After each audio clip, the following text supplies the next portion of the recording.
Hey everyone, welcome back to our channel. Today, I will guide you on how to share design links on Canva using your phone. So let us get started. First, open your Canva application on your phone. Once your project is ready to be shared, click on the export icon located on the upper right corner of the screen. It looks like an arrow pointing upward. Tap on Shared Link. Canva will generate a unique link for your design. Next, tap on Copy to copy the link to your phone's clipboard. Now, you can share the design link with anyone you want.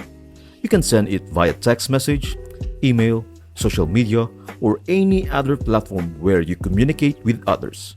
By sharing the design link, your recipients will be able to view and interact with your Canva creation without needing to download any files. It's a quick and convenient way to showcase your designs and collaborate with others. That's it. I hope this video was helpful to you. See you in the next one.